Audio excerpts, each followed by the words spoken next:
السلام علیکم ورحمۃ اللہ وبرکاتہ۔ دنیا کا سب سے اہم دن یوم عرفات کا دن۔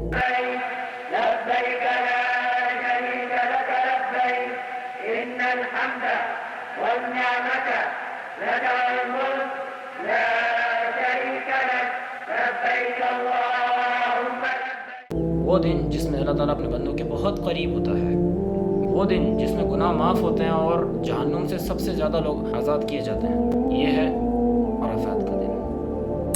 لب پر ہے نعت ان کی جو سید البشر ہے، ماہ تمام ہے وہ اور اجمل القمر ہے۔ یہ ہے یوم عرفہ، 9 ذوالحج۔ صرف حاجیوں کے لیے نہیں، سارے مسلمانوں کے لیے رحمت، دعاؤں کا اور معافی کا دن ہے۔ یعنی ہمیں لیلۃ القدر کے رات کے بارے میں نہیں پتہ۔ حدیث ہے جس میں کہا ہے کہ لیلۃ القدر 10 راتوں میں سے کوئی ہے، آخری رمضان کے 10 راتوں میں سے کوئی ایک رات میں ہے، تو ہمیں 10 رات عبادت کرنی ہوتی ہے۔ لیکن یوم عرفہ کا دن تو ہمیں پتہ ہے کہ جس دن سب سے زیادہ لوگ جہنم سے آزاد کیے جاتے ہیں۔ رسول اللہ صلی اللہ علیہ وسلم نے فرمایا الحج عرفہ، یعنی حج کا سب سے اہم رکن عرفات ہے۔ آج کے دن لاکھوں حاجی میدان عرفہ میں جمع ہوتے ہیں، روتے ہیں، اللہ سے دعا کرتے ہیں کہ یا اللہ میرے گناہ معاف فرما۔ ایک اور حدیث میں نبی کریم صلی اللہ علیہ وسلم نے فرمایا، صحیح مسلم کی حدیث ہے کہ عرفات کے دن جو روزہ رکھتا ہے نا، اس کے پچھلے سال کے اور اگلے سال کے گناہ معاف کر دیے جاتے ہیں۔ سبحان اللہ، پچھلے سال اور اگلے سال، ایک سال، کین یو امیجن دس، 12 مہینے ہیں۔ صحیح مسلم کی حدیث نبی کریم صلی اللہ علیہ وسلم نے فرمایا عرفات کا روزہ ہے وہ ایسا ہے، اور جو اس روزے کو رکھے گا اس کے پچھلے اور اگلے سال کے گناہ معاف کر دیے جائیں گے، یعنی آنے والے گناہ بھی۔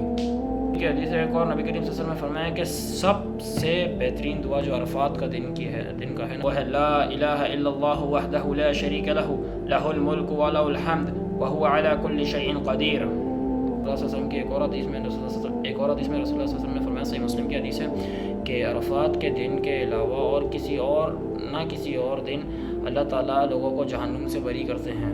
مینس سب سے زیادہ لوگ عرفات کے دن جہنم سے بری ہوتے ہیں۔ حج کے سب سے پہلے 10 دن، یہ دن اللہ کے سب سے نزدیک اور سب سے افضل دن ہے۔ یہ دن اللہ تعالیٰ کے بہت نزدیکی اور افضل دن ہے۔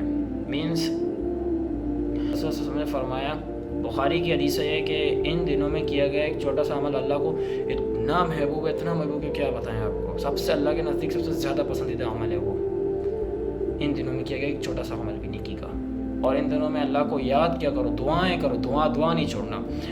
قرآن کی ایک آیت ہے وَإِذَا سَأَلَكَ عِبَادِي فَإِنِّي قَرِيبٌ، کہ اے نبی اگر میرے بندے تم سے پوچھے میرے بارے میں تو کہو میں ان کے بہت قریب ہوں۔ اللہ تعالیٰ نے تو قرآن میں ہی فرما دیا، تو اتنے بڑا ایڈوانٹیج ہے ہمارے پاس 10 دن شروع کے۔ ان دنوں میں جتنی زیادہ دعائیں کر سکتے ہو کرو، جتنی زیادہ مغفرت حاصل کر سکتے کرو۔ عرفات کا دن صرف ایک دن نہیں، یہ اللہ کی طرف لوٹنے کا ایک موقع ہے۔ اگر آپ عرفات کے دن کو پالیں تو اسے ضائع نہیں کرنا، اللہ کی تسبیح بیان کریں، اللہ کی طرف لوٹیں۔ عرفات کے دن روزہ رکھو، نماز پڑھو، دعا کرو، استغفار پڑھو۔ عرفات کے دن دعا مانگو اپنے ماں باپ کے لیے، پوری امت کے لیے۔ Remember me in your du'as.